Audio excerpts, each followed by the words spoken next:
You're listening to Rodney Rogers Outdoors Radio, where we turn it upside down and look at the outside from the inside out. It's safe, it's legal, and we're having a blast. So put your shoes on, my friend, because we're going outdoors.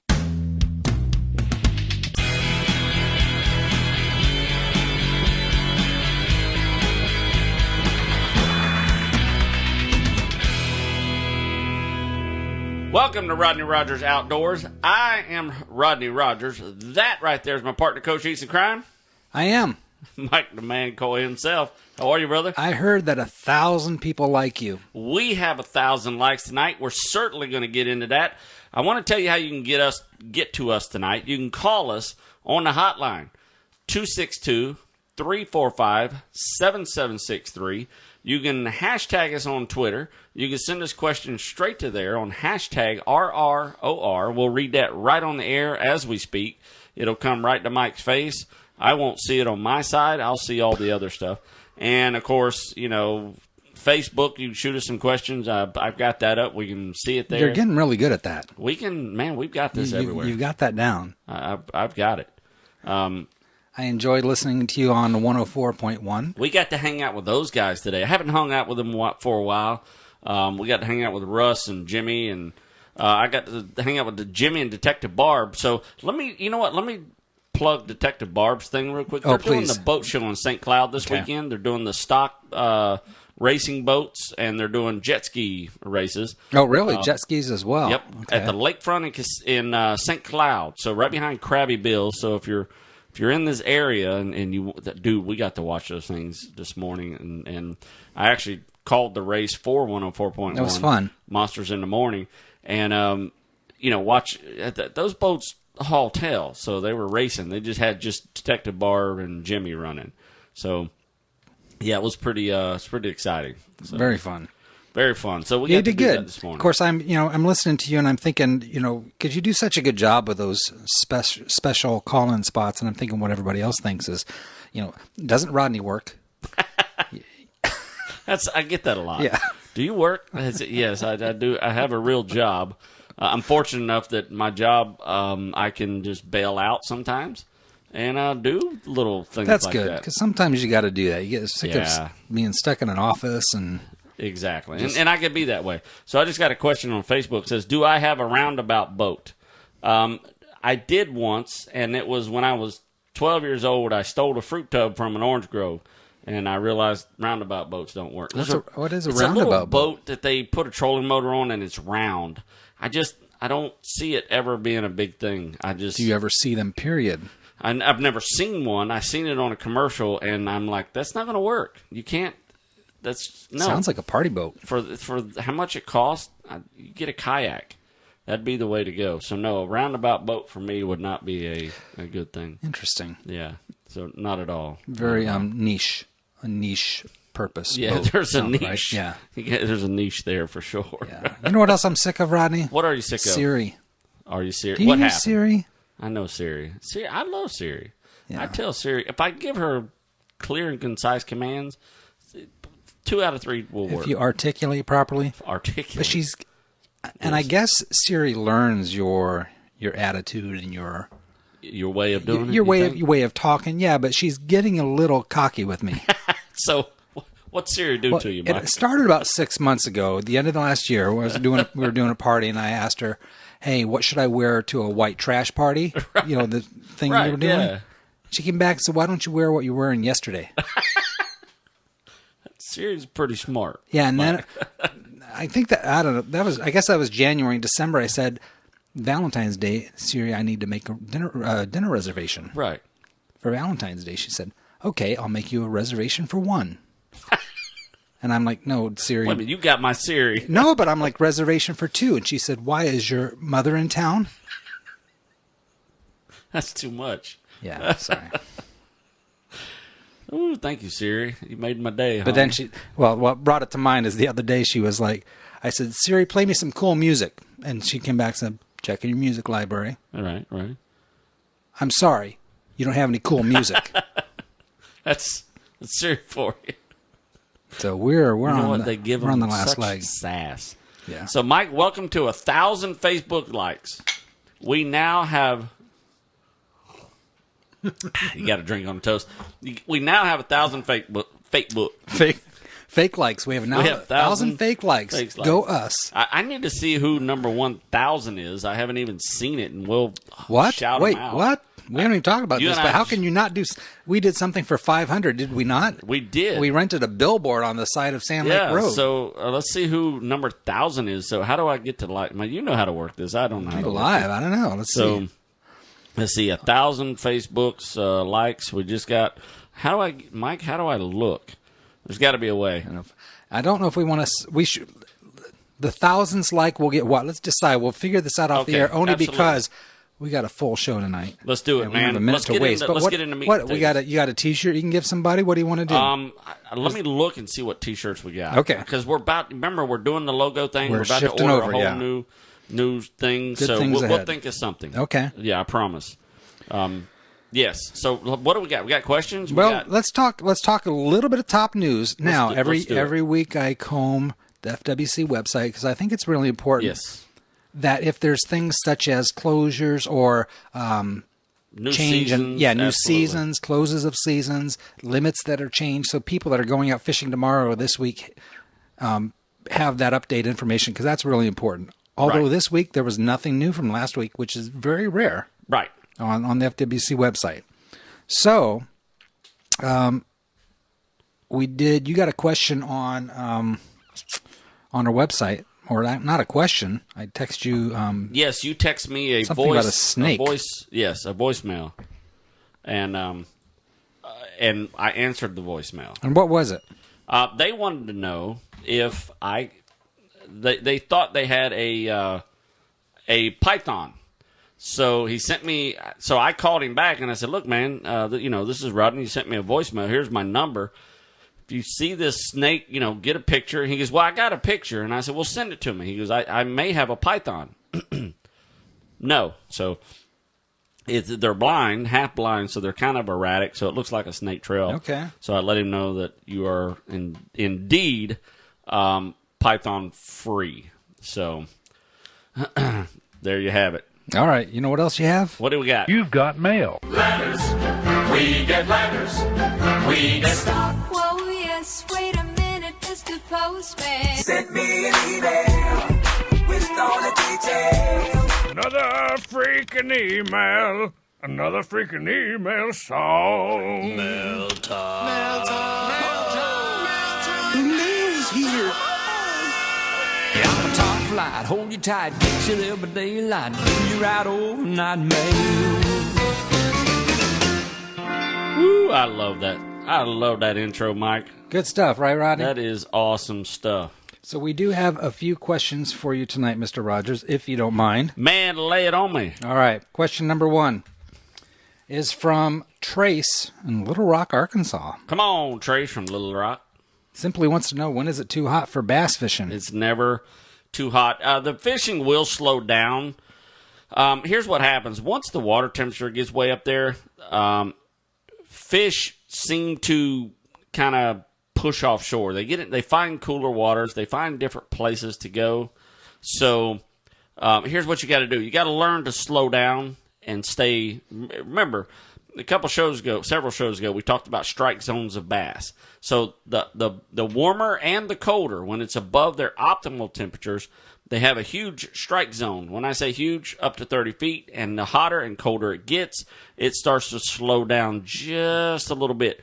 Or not slow down, but it starts to shrink up. Okay. So what happens is you want to fish a little bit more methodical. So if you're fishing a tree stump, what you want to do is you want to kind of get real close and stay in that thing. Cast several times, fish a little slower, let it sit a little longer. So no, there is no too hot to fish unless you don't have ice in your cooler. Then it's too hot to fish.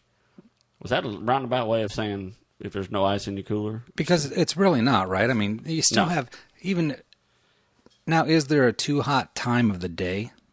No, there's an optimal time of the day, which is evenings and mornings. But your most productive time will be evenings and mornings, and then of course, you just kind of slow down. You know what I mean? Yep. So my suggestion is if you're going to fish in the summertime when the water's hot, fish mornings and evenings. Okay. Most people fish in midday because they think, oh, it's beautiful. Fish have got to be biting. That's not the case. That's not the case at all. So okay. Another question. This question comes from at Topwater49. Ooh, come on, Topwater. That's a cool name. Do you ever fish with bobbers? And if you do, when would you choose to bobber fish? I did years ago. I fished with bobbers when I used live bait. I'm not a live bait fisherman. There are several cases where you can use a bobber. Freshwater fishing, if you're pan fishing, if you're fishing for bass, bobbers can be also balloons. If you're using shiners, you tie a balloon on. Oh, really? Yeah, just blow a balloon. That's a good hack. Yeah. Tie a balloon on, and you can make the bobber the size you want. And then, of course, see there? What do you think? You just made me smile, right? That's how we do it. I love that. And, of course, if you've got 4 or 5 lines, you use different color balloons. That way the red balloon's yours, the blue balloon's mine, the yellow balloon's Joey's, and then why couldn't you, right? Pink balloon is Abigail's. Yeah, you could. You could do that. Thought we weren't going to invite Abigail. I know. Here's the last question, Rodney. Can fish see at night? You know what? It's funny you asked this question. Who'd this come from? Dave in Titusville. Yeah. It's funny you asked this question because I came upon this the other night. I fished with a guy, our buddy, one of my buddies I just met, and he was like, Rodney, everybody you just met is your buddy. That's how I roll, man. You know what I mean? I won the friend lottery, dude. Mm-hmm. So, the fish can see at night, and they can see well at night. Now, remember, colors are frequencies, so you just got to choose your colors correctly. Interesting. Now, if you pull your car up to the edge of the lake and shine your lights in the water, will it help you? Of course it will. Bass, they like when they see the fish. They like when they see the bait better. It will help you. But do you have to do it? Absolutely not. I never thought of that. So bass can see at night. They pick up the vibrations. They see very well at night. They've been around for millions of years. They've become pretty proficient at it. So if you feel like you have to pull your car up to the edge of the lake, you really don't have to. Interesting. I mean, I know you catch more. You think you catch more fish doing it. If it works, do it. If it works, do it, man. Be the guy. You know what I mean? It's all that matters. Be the guy. But my most fish in one day have come from at nighttime fishing. Just choose your baits wisely. Okay. That's the key. If you're running top water, do that way. So that's how that rolls. But yes, they can see at night. They see very well at night. Way better than us. Okay. Way better than me anyway. Well, Rodney, let's get to it.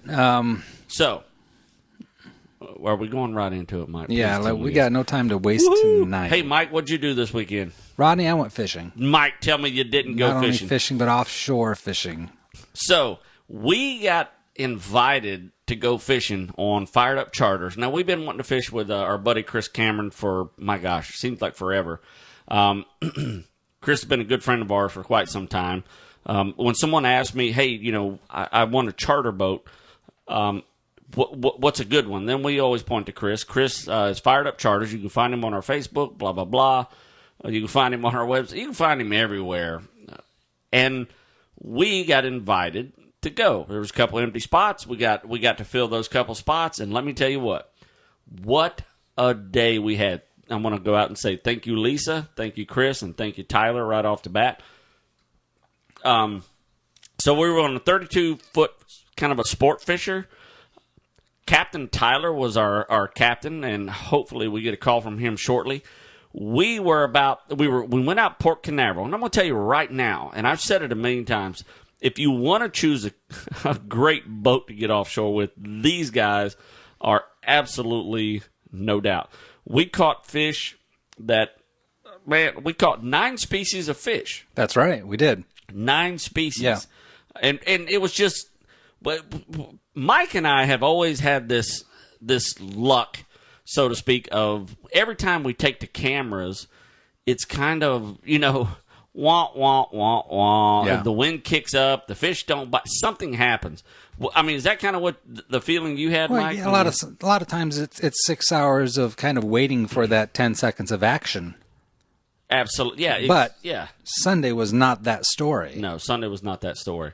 So, I mean, going into this, how did you feel? I mean, did you feel like we were kind of in for another blah day, so to speak? I felt like it.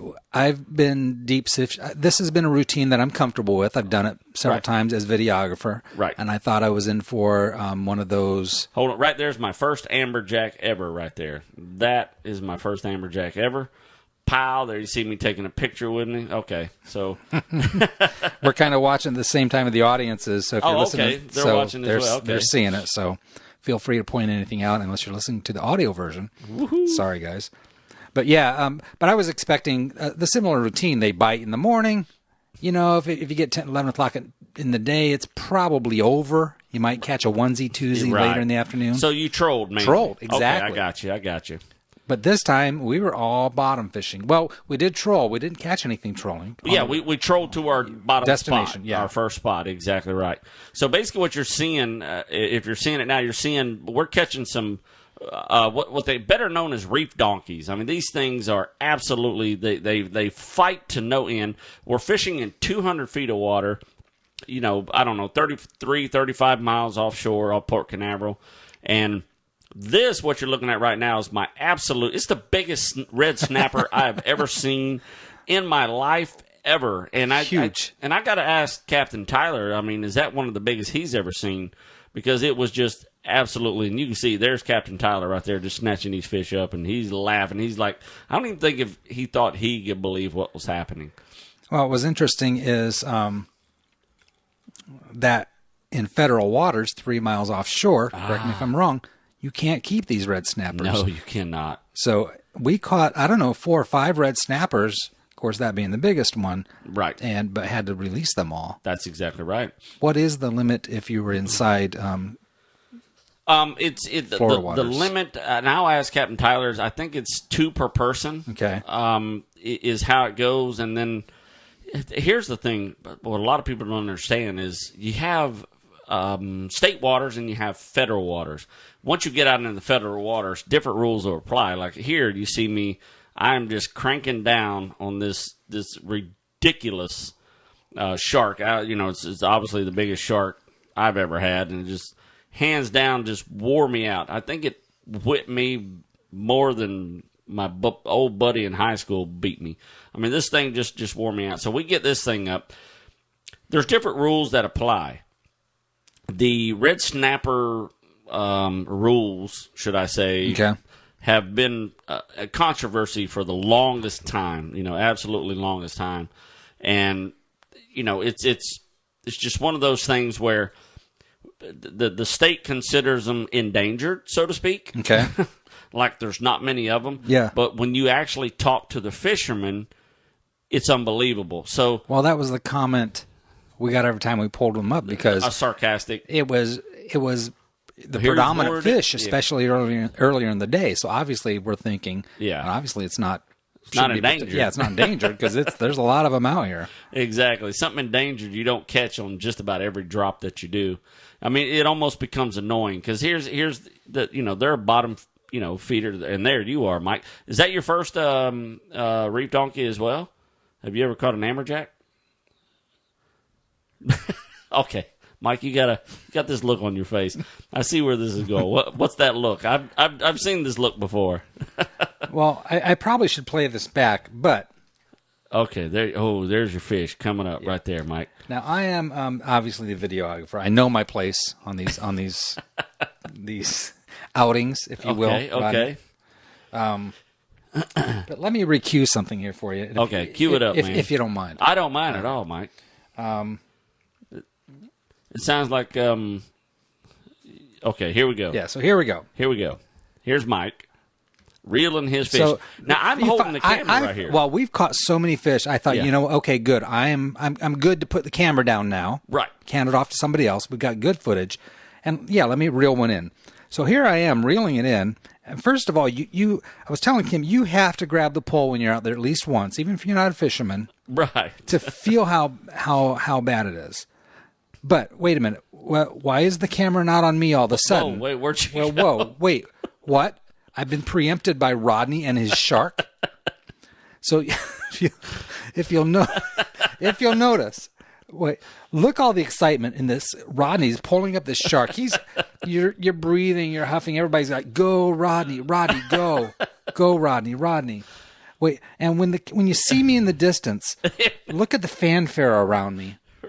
Where's your cheerleading Yeah, well, crew? yeah. Look, that is Mike over there in the corner. Yeah. Actually, he bailed out on you. Yeah. Wait a minute. Josh was helping me, but as soon as he heard shark or Rodney's got, Yeah. So, yeah. Oh, isn't Mike filming somewhere? Oh no, he's fishing in the corner. Probably got a perch. what? He's probably got one of them old nasty snappers. One of them endangered snappers. That's hilarious.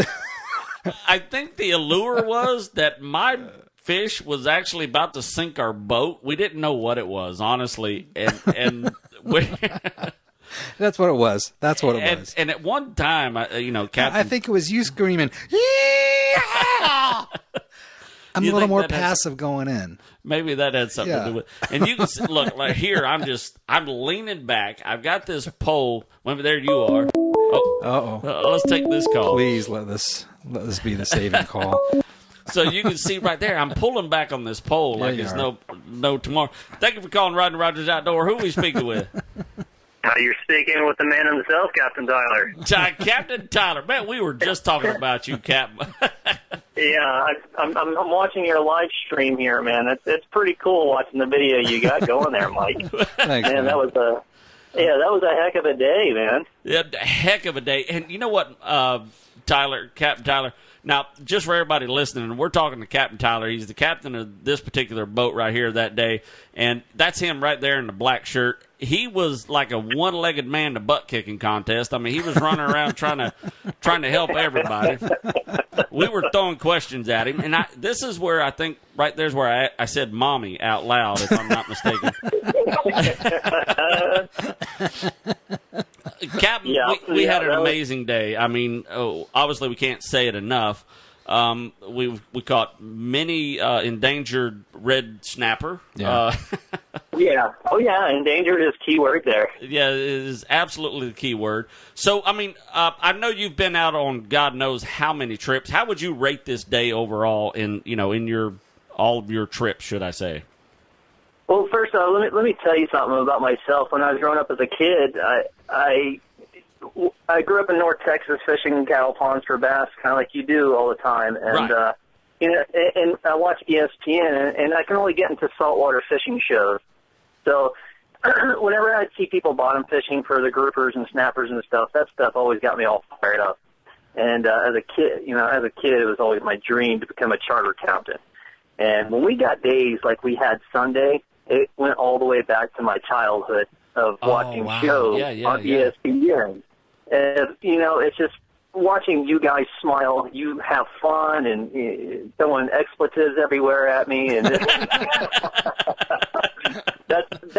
that was, it was easily rated one of my top days. And even if we wouldn't have caught anything, it still would have been right up there with those good days, just because of the people that you have on your boat as well. It makes the trip. Absolutely. And you definitely stole my thunder on that one. I was going to ask, one of my questions to you was, I saw that you legitimately, even when we started out and we were just catching small fish, I literally could see the excitement in your face.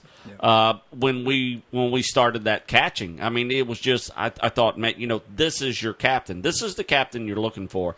Not, not the old leather tan wore out fellas that, could care less if you catch a fish, well, to your audience that may not know, I am a little bit of a younger captain. I'm up in my upper 20s now, so I'm definitely not the old grizzled man of the sea kind of captain, but I can still wake up and walk on that boat with a smile on my face, knowing that it's going to be a pretty good day. And it makes it easier when you got a nice crew like you guys. Well, especially when I heard the name, or even when I heard the voice, Rodney Rogers. That was it right there, boy. That sealed my day. I texted Chris about 5 minutes later, and I said, "Dude, I have Rodney effing Rogers on my nice, nice." Honestly, I don't even think Chris knew I was coming. I think. So yeah, I don't know anything about that. He just texted me back. He goes, "Take care of my boy today." Nice. Said, no problem at all. And hopefully I did take care of you guys. Take care of us, you did, Chris. I mean, Tyler. I kept calling you Chris all day. Still calling me Chris. I'm still calling you Chris. Still, yeah. Now, but there's one thing I was going to ask you. Now, obviously, we hit several spots, and then was you at any time driving thinking, "Man, this is going to be one of those days"? Because when you're fishing, some days they just don't pan out. At any point, did you go, "Oh my gosh, it's going to be one of those days," or was you kind of confident, that we were pretty much going to get on these things? Well, no, you're absolutely right. When we first started out, it definitely seemed like I was kind of chasing my tail everywhere. It didn't seem to matter where we would drop. There'd be red snapper. And that's all fine and well for catch and release, but, a lot of guys want to take home a couple fish to eat. Right. And it's getting progressively harder and harder and harder to find anything that you can actually take home and eat. And that's mainly because of your endangered red snappers and your endangered sharks and stuff like that. Right. So definitely it was, and it got to about 12:30 and we still maybe had a black sea bass on the boat, and I was a little bit worried at the time, but luckily I saved my A spot for the very last, part of the trip, and my God, did we start hammering those fish. And that's exactly what you did. What's funny is when we put the first amberjack on the boat, I seen that smile of a couple things. One is smile, man, you just got, an awesome fish. And the second is, I think we may have found a spot here.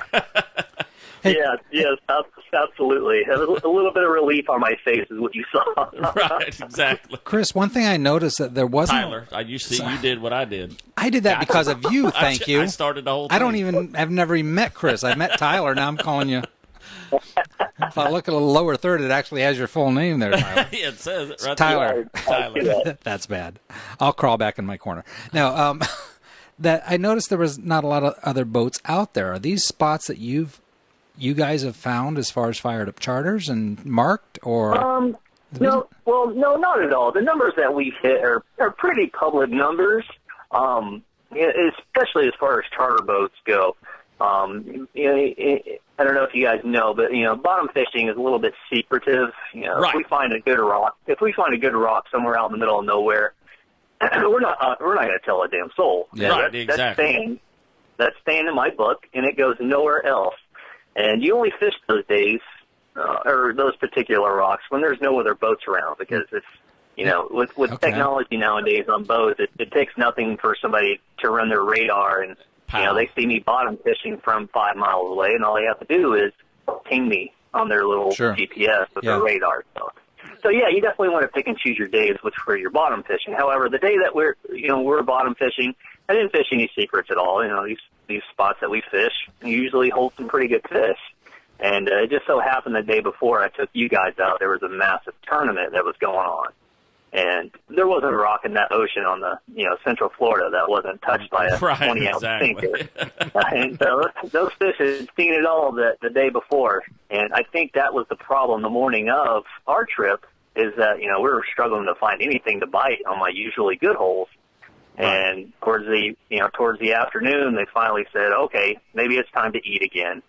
And that's exactly what happened. Now, is that your feeling, Chris? Now, I've been a fisherman all my life, and like you, I'm not a bottom. I mean, you are, but I'm an offshore guy, and I've mainly trolled over the last 10 years. Trolling's been my staple of offshore fishing, and I think I'm pretty proficient at it. And I've still got a lot to learn, and you taught me so much. If you notice, I think I was glued to you when you were tying your knots and when you were, just your gear tie, and that's just the kind of guy I am. Now, in your feeling, when you're bumping on those spots, are you feeling that, okay, there's fish here, they're just not biting for a reason, in my experience, or are you saying, no, there's probably no fish here, or are they just being tight-lipped? Like I said before, they were just being tight-lipped that day because I think of the pressure they had the day before. Right. Even though people say it's a big ocean, dude, it's not that big. Right. I mean, there's only so many spots that you can fish, and like I said, the day before when my guys wanted to bottom fish on the Saturday, It didn't matter what rock or wreck I showed up to. There were 6 boats. Each spot I ran up to. So that's pressure, just like any other kind of fishing, is going to shut your fishing down. Absolutely. And this particular one just happened to shut it down for it seemed like all day. And like I said, they finally just turned on for us. It's kind of a light switch, if you shall say. Yeah, and man, what a light switch it was. Rodney mentioned being glued to you when you were tying your knots. How many knots do you tie a day? Well, first of all, I felt the hot breath on my neck the entire day. When it comes to fishing, I'm like a sponge. You know what I mean? Because look, I've been doing this for a long time, and the one thing I try to put into everybody, and that's what our website's about, is the minute you stop learning, you need to stop fishing, because there's just it's such an encyclopedia, so to speak. You just can't, you can't learn enough, and that's what I've always said, that fishing in any terms is a learning curve that you will never ever get over. Exactly. Kind of like the knots you saw me tying, like the FG knot I was tying. I mean, that's a new knot. It's one of the strongest knots that's available now, and just in the last few years they started tying that knot. It's just stuff like that to help advance your fishing skills or your fishing knowledge or whatever. But the curve it'll never stop. It's just that you have to adjust to what's going to happen now. Exactly right. I mean, you talked about endangered species. We talked about the endangered red snapper, and of course, there's a giant controversy over there. I've been doing a lot of reading. I mean, we caught a massive snapper, the biggest snapper I've ever seen, and I'm not saying that because I caught it, because it's just, in fact, the biggest snapper I've ever seen. That was a big foul. Yeah, and we caught the sandbar shark. Yes, sir. And I know that in the state waters, I mean, that's a non-harvestable shark. So in the federal waters, from what I was trying to read, I mean, you can harvest them out in the federal waters? Is that how that works? I'm not sure. That's something I would have to talk to FWC about.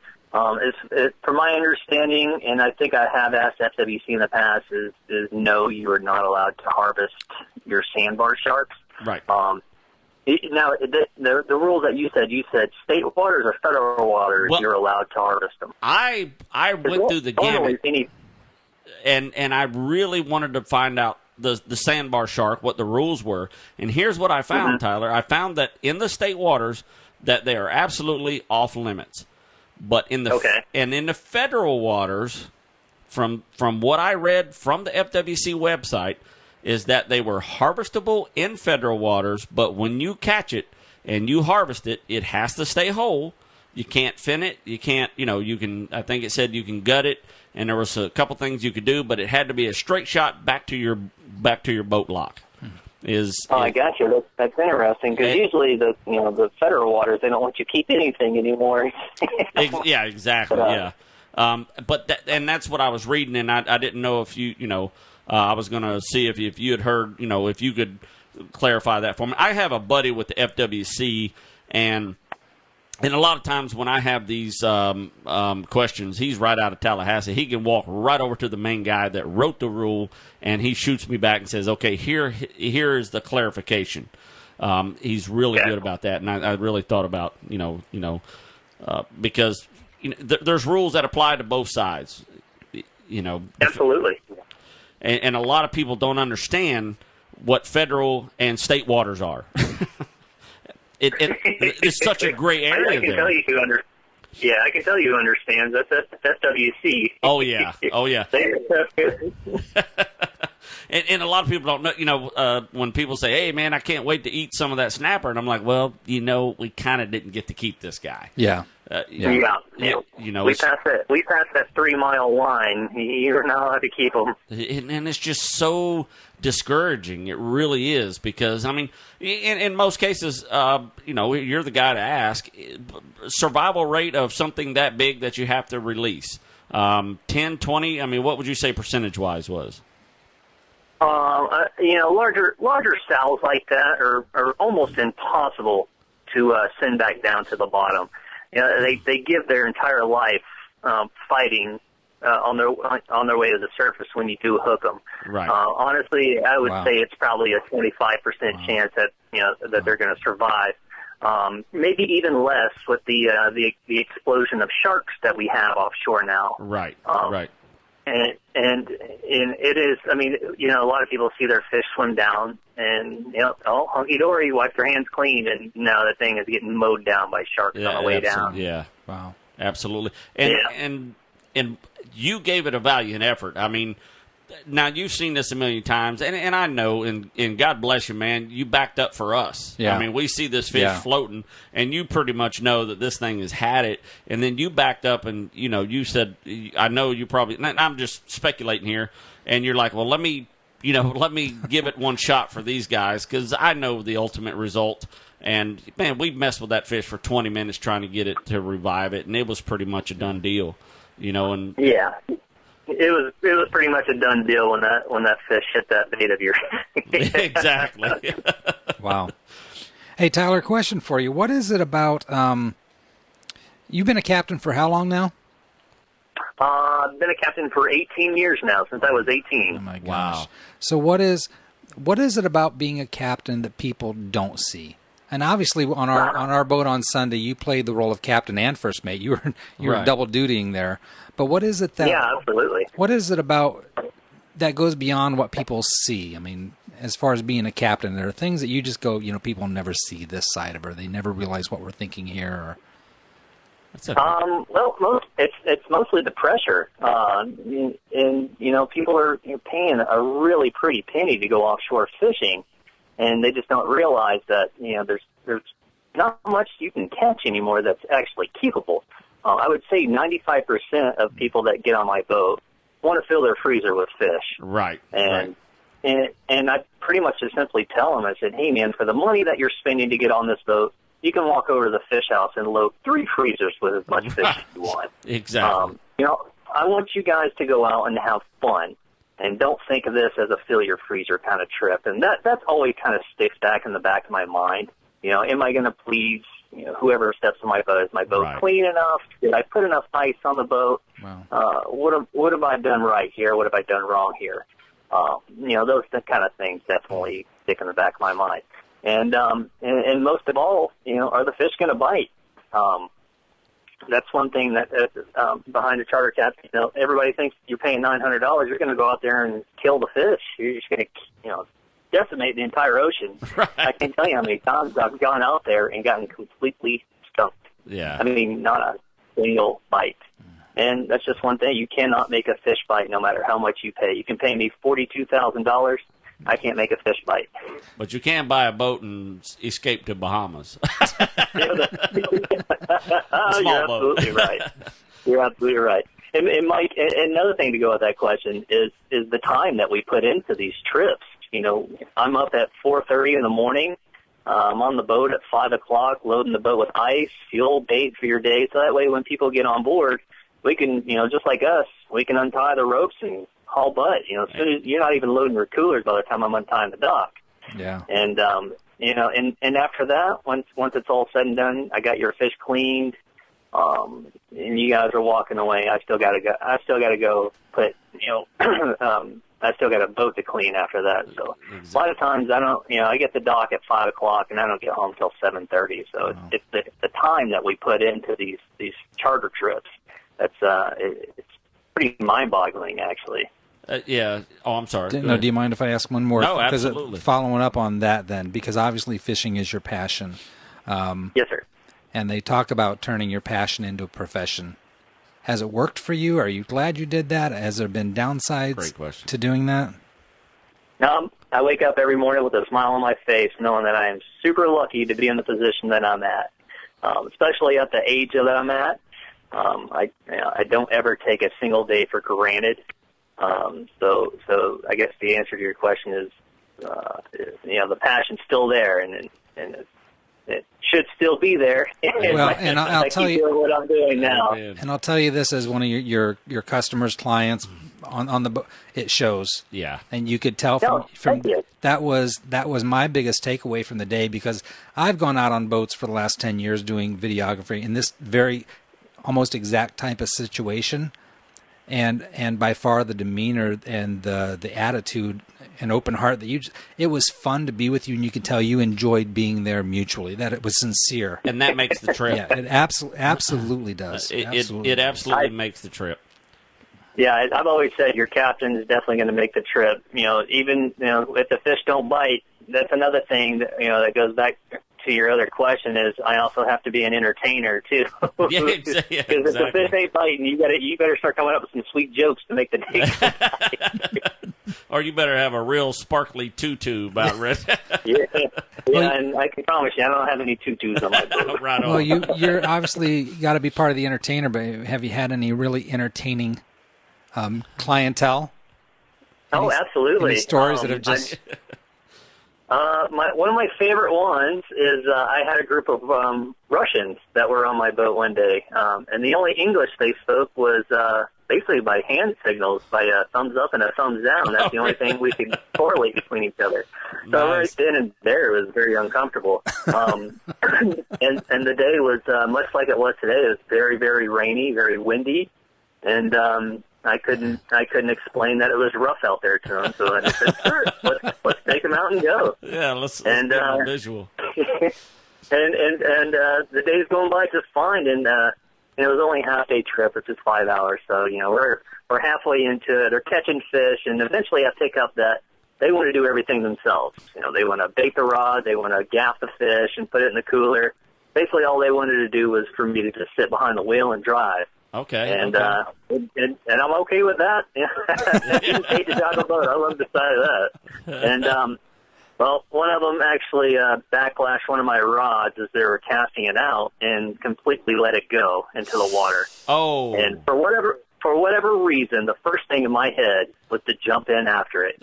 And mind you, it is lightning, it is raining, it is windy, it is rougher than get out. And Captain Tyler's sprinting off the back of the boat to go chase this $300 rod and reel. Mind you, the boat is still in gear, trolling. Oh, no. Mind you, there's a group of Russians on board that don't speak a lick of English that have no idea how to take the boat out of gear.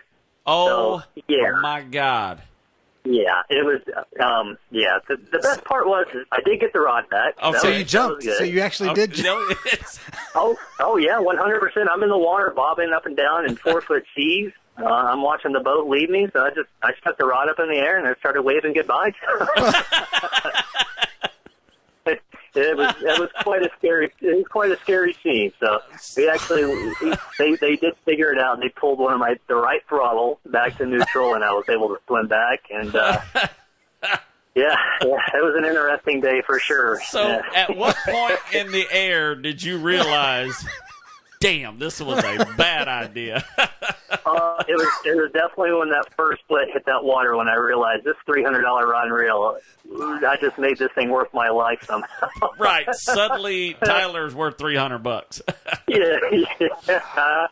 Well, Tyler, yeah, I don't know what I was thinking, man. If it's any consolation, I've done the same stupid thing. I mean, it wasn't quite rough seas. That's awesome. But a $150 rod went off the back, and Rodney and Sebastian Inlet dives right off and get it.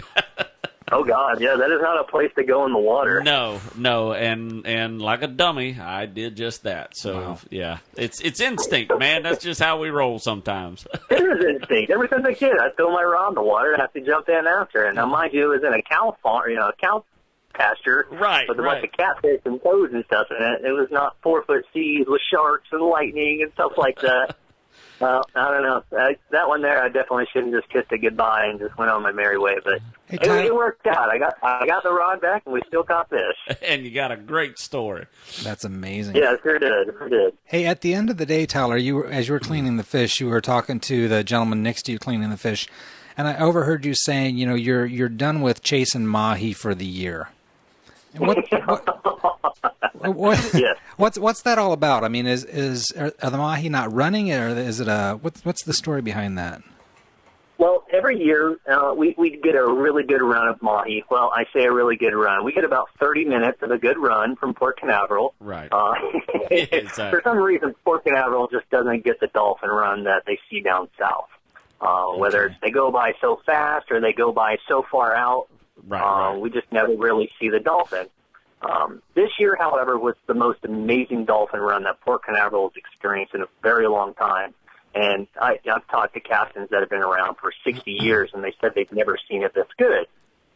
And that lasted for about 2.5 to 3 weeks.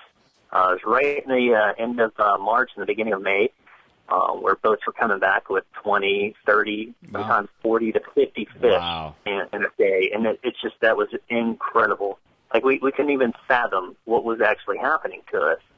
And all of a sudden, lights out. Somebody turned the switch off, and they stopped showing up. You know, we went from 30 fish in a day to 2 fish in over a matter of, just overnight. Now, I have noticed the guys up in the Carolinas are whacking them pretty good. So the big mass of fish that usually make their run up north is pretty much gone by Port Canaveral. Right. So when I get a charter that wants to go Mahi fishing, I have to sit them down and explain to them, say, hey, listen. Because that's the first thing I asked, wasn't it? You said, what are we fishing for today? And I said, and my question was, well, how's the Mahi? And you said, well, it's gone. And I'm like, great. Yeah. Let's something new. Great. Phase 2. Yeah. Because I'm one of those guys who understand that they're just not there. Yeah. And absolutely.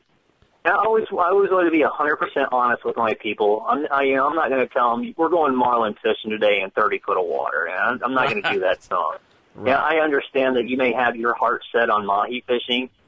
We can go out there and catch one Mahi for your 6 people. That's fine with me. If you're dedicated to doing that, that's okay. But knowing deep down, I know you're probably going to catch this one dolphin. At the end of the day, you're going to regret doing it. So what I like to do is I always go after what is biting at the time. What's going to give you the most fun throughout the day? And Sunday was bottom fishing, and I thought that was going to give us our best chances of catching something good. And I just happened to be right that day. And you saw how many guys brought in dolphin. There was a boat with 4 350s on the back.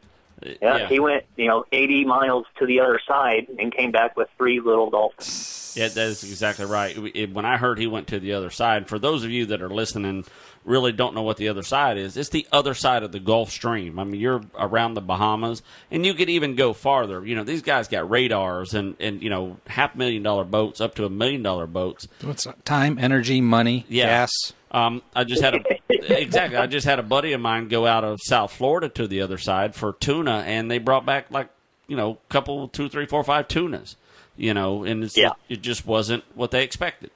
And it's just And we had an absolute jam up day. So, Tyler, real quick, let's say you're in my position, you get on a captain's boat, would you recommend full day, half day? Just for people listening, if you're just like, look, if you're going this far, you might as well go this far. What would you recommend? I definitely recommend a full day. It just gives you so many options on what you can do, and especially this time of year. Say if there was a dolphin bite, we could have done some dolphin fishing. In the same exact area, dolphin bite aren't running, great. We got the bottom rods, we got bottom baits. Let's drop down for some grouper because they're open this time of year and they're biting. Grouper season and open. Let's go inshore a little bit, see if we can't catch some kings and some bonitas and stuff to pull on. Maybe some barracudas and stuff like that. So your half days, we're so limited on what we could really do. It's an hour ride out, an hour ride in. And that's depending on sea conditions. So, you're only getting about 2 to 3 hours of fishing time at the most. So definitely suggest booking your full day. And it's only $200 more. That's 4 extra hours on your day. Absolutely. Absolutely.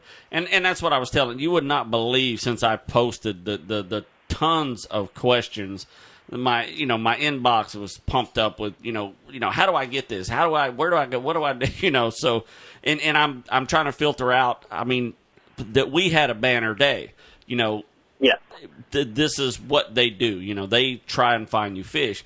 But anytime I tell someone, and of course, when I talk about offshore captain, the only people I recommend is Fired Up Charters. Yeah. I mean, that's just literally the direction we go. And it was great for Mike and I to be able to actually be on the boat, get the footage that we got, and really put out there, hey, this is why we go Fired Up Charters. So yeah, absolutely, and I appreciate that too. And honestly, I'm not trying to pat my own back or anybody else's back, but all the captains out there, for the most part, are great captains. We're all good friends with each other as far as company wise. We all try to help each other out when say one boat's not catching fish. Well, come over here. We're catching some fish. So we're all really good friends, and I appreciate you recommending us versus anyone else. But if say someone else, say if you're trying to get on the boat with us, go ahead and go with anybody else because they're going to put you on the just as good as fish like. Exactly. The key is to and I fish with several friends, and I'm telling you, if you got what can you hold on your boat? Is it 5 max, 6 max? What's max on your boat, Tyler? Six people is as much as I ever want to take. I'm good with 6 people. Right, exactly. Yeah, because you're a busy man. When you got 6 people, you're baiting and slamming, and you split that up in 6 people. You suddenly got exactly what I would pay to fish off my buddy's boat if we went offshore. I mean, absolutely. You're fishing off your buddy's boat. And lastly, let's talk about this shark. Dude, I think you're still on a high from that thing, man. I'm totally on a high. I mean, you nailed that. You have no idea. We've got some amazing footage that we're trying to put this video together to be absolutely amazing. You handled this shark like what we call real man. Don't you hunt gators for a living? Exactly. Yes, but not sharks. I mean, to me, sharks are different. So I just want to kind of tell everybody, this shark was not moving off the bottom. And when Tyler first came up to me and he goes, "Oh, you got the bottom," and I'm like, "Man, I don't know. I think it moved." I think it moved when I first hooked it, and we looked at the video, and it did. And so once this thing just would not move, and you said, "If that's not the bottom, I know what it is." And I said, "A shark?" And you went, "Yes." I did not even imagine what kind of shark this would actually be. Well, I pretty much called it as soon as you said it's not the bottom. I pretty much knew exactly what it was. Yeah, and it's the same thing every single time. It's these sandbar sharks that are out here, and you mean the protected, endangered sandbar sharks that there's really not really none of. Yeah, okay, exactly. And the funny thing is, I've actually kind of like a baby pelican. I've never seen a baby sandbar shark. They just don't exist. They're always either 100 pounds or they're 400 pounds. Right. They're always giant. And and I've talked to captains that have been around for 60 years, and they said up until 10 years ago they never even heard of a sandbar shark, and just for whatever reason it just exploded off of Port Canaveral. Wow. And I can promise you won't find a wreck. You're not going to find a piece of reef out there that's just not covered in sandbar sharks. Sandbar sharks, yeah. Absolutely covered in them. I mean, there's a wreck right now I could take you to, and you'll see 7 of them just swimming on the surface. When you hover above the wreck, you'll see 20 more swimming below you. Right. So it's just impossible to even fish through it. And, you'll get bites from fish, but, good luck even trying to turn the handle because as soon as it eats the bait, 13 sharks are just going to mow it down to the ground. Absolutely. And it's a real problem that, even our fish management, fishery management aren't really even open to the idea of harvesting these things. They said they won't even open it up or, look into it until 2018. Now, this is just kind of rumors what we hear to the port. Right. So I don't know. It's, I can tell these people that, if you can get a grouper or an amberjack or anything through these sandbar sharks, you're an absolute hero to me, man. Yeah. I'm surprised, and it really surprised me that we didn't reel up a half a fish at any point in time. I mean, because, you know what? Yeah, you're absolutely right. We didn't that day. This shark just happened to eat a 3-inch croaker. Yeah, exactly. Yeah. We're reeling up these 20-pound amberjacks or whatever they weighed. I don't even know.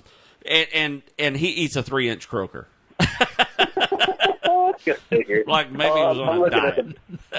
I'm looking at the video lasso now, man. That's so cool. I've never actually seen it go down like that from a different perspective like that. Oh, well, wait till you see it. We'll make sure you get a copy of this like a hobo through a dumpster, and I'm telling you what, it's like we just hit 20,000 Big Macs. I mean, it's absolutely gold. The footage came out unbelievable, and we're excited to get this put together so you can see it. Awesome. So we're at the end. So if anything you want to plug while you're here, we're going to throw your number up, obviously, on the screen. And then, of course, this show is going to be on YouTube and obviously on Rodney Rogers Outdoors. And, I mean, if you had to say something good about Fired Up Charters, what would you say, Tyler? That you ain't already said. You have really done these guys. So if you're listening and you need to get offshore, and all your captains, you said you got a fleet of captains. They're all phenomenal. Yeah. They're all excellent. We obviously got it up and you can see it. Check these guys out, and ask for Tyler. I'm going to push. Ask for Tyler in case he gets a day off. You make him work. Yeah, Tyler, it was it was truly a pleasure to spend the day with you. Just one last question: Do you mind if we call you Chris?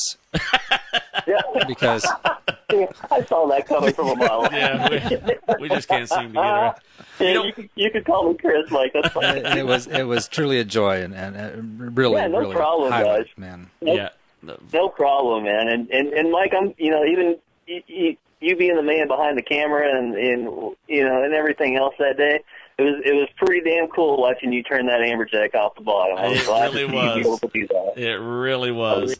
A lot of fun. And the amberjack was delicious. I cooked it for my daughter the other night. She says, "Daddy, this is my new favorite fish." Really? So awesome. I hope you saved a little bit of that. Rodney, that's some good smoked fish dip right there too, bro. Is it? So I'm going to take my buddy has that big green egg. He's been wanting to smoke something, so I'm going to. Oh yeah, saved it. Yeah. I couldn't eat 20 pounds of amberjack in a day. Yeah, I think I've got some saved. But I get to try a new species. I haven't tried triggerfish, so that's my tomorrow's dinner. So awesome. I'm hoping to hit You'll that. love it. Tyler, again, thank you so much. Thank you for calling the show, man. You're absolutely a phenomenal guest. And if you find yourself in Orlando on a Tuesday, we're going to put you right here in the hot seat. You get to be on the show with us. I'd love to do that. Yeah, you're definitely going to be on the show with us, man. So you're always invited. And, of course, if you find yourself with a bass pole in your hand, I'm going to go put you on some bass. Yeah, it's been a long time. I want to know what that feels like. Oh, my gosh. Well, thank you so much, my man. Tyler, thank you so much. Yeah, Rodney, no problem. Thank you, guys, and I hope to see you very, very soon. We got a plan, so I promise you you're going to see us. All right, guys. Have a good one. Bye-bye. Woo! To me, look at the energy. I mean, if you don't get that kind of energy in a captain, Mike, But that was just a smidge of what Sunday was. Yeah. And after watching all that footage, and we got some good footage. We got some and what we showed tonight was just a sampling. We got some good footage. Yeah. But the thing that I loved the most about that footage is at the very end. Oh, yeah. The high fives and the smiles and the laughter and even the cameraman's going, woo! Who's supposed to be a ninja. That was such an adrenaline dump. Yeah. It was awesome, and Tyler's right there in the midst with us, laughing and smiling. Absolutely. That's priceless. Yeah. You can't put a price on those moments in life. And we all caught fish. Yeah. I mean, it was just amazing. Yeah. I can't push it enough, man. So, whoo. We're out of time. What a great show. I knew that would fly by. It would fly by. Man, I enjoy these nights. But again, thanks to Tyler. Thanks to Chris. Fired Up Charters. We got that right. And, now that we don't have anybody on the phone, we can call Chris and Tyler. Thanks to Lisa thank you for so putting much that whole thing together. What a sweetheart. And I mean, it was my first time meeting these people. Just a handful of it was like family, wasn't it? Good people. That was a boat full of good people. Good people. That right there is good. They call that in the South good people. I mean, with Josh and her brother Al, we didn't even touch on the story that... So much. I mean, we'll get to it. But we're going to put a video out on this. This was just a sampling of the video. It'll be on the website. We'll make sure everybody gets a copy. But we're still riding high. Yes, Chris, you're right. We're still riding high. Tyler, just kidding. Off of Sunday's episode. So, to answer all of your questions out there, Rodney, would you recommend a charter? Pow. There, you'll see the number on our website. Thank you so much, everybody. Thank you so much for 1,000 likes. I love every single one of you. I can't wait to meet you all. Come by Mike's house, 401 K Street. 19. Yeah, it's the big pink house on the left. And we'll hug each and every single one of you. Thank you for listening to Rodney Rogers Outdoors. Mike, you good? I'm good, man. And as my mama said 18,000 times, and I pray I get to say it even half as much, you kids get your butts outside and stay.